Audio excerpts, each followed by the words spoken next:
Como o Coronel Nicolete falou muito bem, o suicídio é o resultado do desamparo. Né? Eu sou psicóloga clínica, sou especialista em psico-oncologia. Há 20 anos eu trabalho com pacientes com câncer e, além disso, eu trabalho com pacientes em geral, jovens, muitos adolescentes. E estou aqui para falar para vocês assim, o estrago pelo qual nosso país está passando. Né? Como o Coronel disse muito bem, sem família e sem Deus nós não somos nada. E a primeira forma que os nossos políticos conseguiram para deteriorar a nossa sociedade foi desacreditando os jovens, né, da fé em Deus e do respeito à família. Eu começo por aqui porque assim, o policial hoje talvez seja o maior prejudicado nesse movimento de descrédito, né, de falta de respeito à autoridades. Há 20 anos atrás, quando eu comecei a atender jovens, o jovem tinha um padrão moral que hoje eu não encontro igual, né? Era um padrão de, meu Deus, se meus pais descobrirem que eu já fumei maconha, como é que vai ficar? Hoje eles acham que os pais têm que sair para comprar maconha para eles.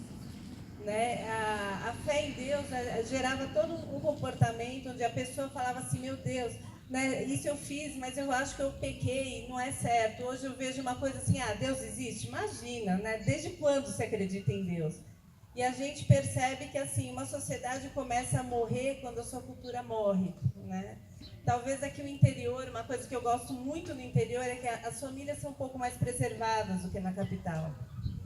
Mas isso faz com que assim, a falta da crença na autoridade, e aí a gente fala de autoridade, né? As principais, Deus, a família e a polícia militar. Né? Quando um jovem ele já não respeita mais a família, e às vezes até um pouco culpa da família que fala, o policial é ruim, o policial é chato. Esse jovem se vê no direito de não acreditar hoje na polícia, mas amanhã, quando o pai fala sério, ele também não acredita. Né? E o professor também ele passa a não acreditar, e aí ele começa a falar, já que eu não acredito em policial, em Deus, e também vai para o pacote, né? Eu não preciso respeitar nenhuma regra além da minha própria regra. E aí a gente vê, né, nesses 20 anos, assim, eu vejo a polícia militar sendo talvez a maior vítima imediata desse movimento. Né? O jovem, quando ele não respeita o professor, quando um policial para ele na rua, ele trata isso com agressividade, com descaso, com respeito, com desrespeito. E aí eu vejo o quanto é triste, porque esse jovem chega um momento da vida dele em que ele não acredita em mais nada, e ele já não tem fé em mais ninguém, e ele descobre que ele não tem fé nem nele próprio. Né? Ele se descobre sem projetos, ele se descobre sem metas nenhuma, e sem crença nem nele mesmo. Né? E é um jovem muito esvaziado. Então, o que a gente precisa fazer, enquanto família, é o caminho inverso. Né? É descobrir que, assim, que a gente precisa resgatar esses valores de alguma forma para que esse jovem se sinta fortalecido e amado. Né? O jovem que ouve um não, ele não fica revoltado com os pais, ele percebe que os pais querem o bem dele. Ele pode até na hora reclamar, mas eu não posso ir na festa, né? Mas no fundo ele vai falar assim, nossa, mas meu pai é gente boa, porque meus amigos que foram tiveram problema, ou beberam demais, ou enfim, de alguma forma aquilo prejudicou eles. Né? Então a gente precisa assim, voltar a lutar pelos valores e não ter pudor, né? Em falar não ter pudor em ensinar o filho a rezar em casa, ou ensinar o filho a respeitar o professor. O professor é a primeira autoridade com que nossos filhos têm contato, e ele sabendo que o professor manda e que ele deve obedecer, né? E que aquilo é para o bem dele, ele começa a crescer num outro momento, num outro movimento, né, de respeito mesmo. Ele vai respeitar os professores, ele vai, consequentemente, respeitar o limite dos amigos. E isso a gente percebe que a gente volta a reconstruir a base da nossa sociedade. Eu sou filha de policial militar, meu pai é sargento, primeiro sargento da reserva, tenho 82 anos. E eu falo sempre assim com a Vanessa, enfim, com as pessoas que eu conheço, que a maior riqueza que eu tive na minha vida foi uma criação muito humilde, mas a maior riqueza foi a educação, né? Onde meu pai nunca teve problema em pôr limites, em falar que não tinha dinheiro para comprar as coisas. E foi uma geração que foi privilegiada. Que quem é da década de 70, da década de 80, sabe como a gente teve uma base muito mais sólida. E aí, assim, por ser filha de policial, há mais ou menos 6 anos eu comecei a me aproximar da polícia militar através do voluntariado e comecei a ver, né, as questões assim que o coronel falou, eu comecei a vivenciá-las de perto. O desamparo da polícia. Eu, como psico-oncologista, acabo, às vezes, assim, ajudando alguns policiais que me procuram, que têm pacientes, têm familiares em situação de tratamento de câncer. E aí eu me aproximo da família de forma voluntária, mas aí a gente vê o quanto que essa tristeza deles abrange várias áreas. Né? A incapacidade financeira, muitas vezes, a incapacidade legal, que eles se veem desamparados pela lei, se veem desamparados financeiramente, às vezes numa situação que eles não têm a menor condição nem psicológica de dar conta. Né? Então, assim, uma coisa que a gente precisa lutar é pelo direito do policial de ter uma vida digna. Né? É aquele que cuida da gente, aquele que nos ampara nos momentos mais difíceis da nossa vida. Em contrapartida, quando ele precisa, às vezes, do carinho da população, ele não encontra. Do carinho, do respeito, da gratidão da população. Hoje a gente vê o policial militar assim com uma sobrecarga absurda de trabalho para dar conta das suas obrigações financeiras.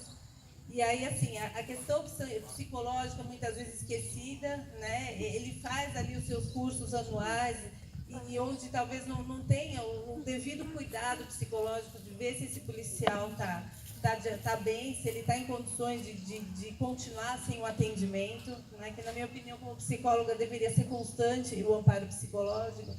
E aí, assim, que muitas vezes culmina na depressão, nos problemas de relacionamento dentro da família e que acaba levando ao suicídio. Então, o que a gente precisa lutar na nossa sociedade, acho que acima de qualquer coisa, é o resgate, né? Tanto dos valores quanto do respeito e da solidariedade ao próximo.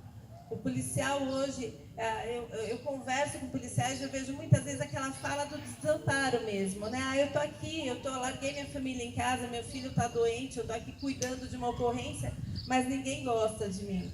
Né? E o que a gente precisa mostrar é que isso é mentira. Gosta, assim, o cidadão de bem, ele gosta da polícia, ele respeita, ele admira a profissão do policial, mas, acima de tudo, ele tem que demonstrar isso. Né? Eu sempre falo assim, você já cumprimentou um policial hoje? Né? Que talvez é isso, a gente começar a fazer o caminho inverso, valorizando um profissional que a gente se depara com ele o dia inteiro e precisa dele o tempo inteiro.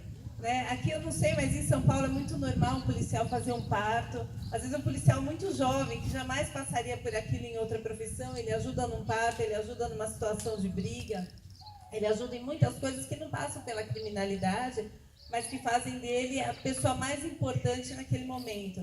Talvez a nossa única opção em alguns momentos difíceis da nossa vida.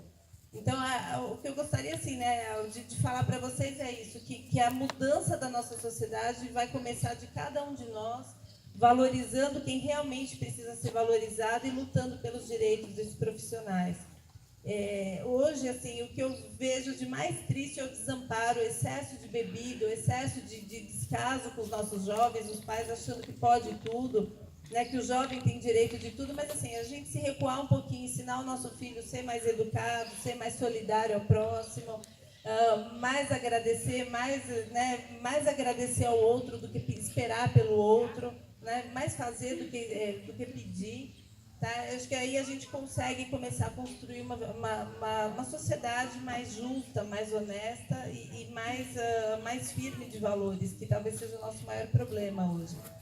Né? E acho que basicamente é isso, assim, o que eu queria falar é isso, assim, eu admiro demais a cidade de vocês, é minha segunda vinda aqui, mas acho que justamente pelos valores bem instituídos familiares, né? Você chega, as pessoas são mais conservadoras, são mais religiosas, as pessoas são mais sorridentes, e isso me passa uma coisa que a gente tem que aprender muito com vocês na capital, de resgatar mesmo essa união, onde todo mundo se conhece, onde todo mundo se cumprimenta, que é uma coisa que lá na capital assim, já é cada vez mais escassa. Né? Eu tento cultivar, mas não é muito normal. Em São Paulo, você fala um bom dia, tem gente que só volta a perguntar, nossa, bom dia por quê? Né?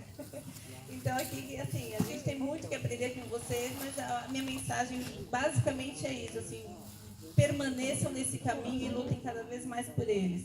Né, de união, de fortalecimento das bases familiares, porque está triste demais o caminho que a nossa sociedade está tomando.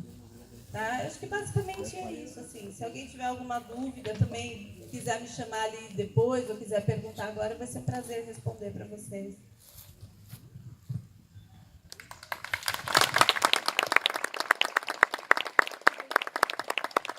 Obrigada, psicóloga Cris Godoy. Sargento Alexandre.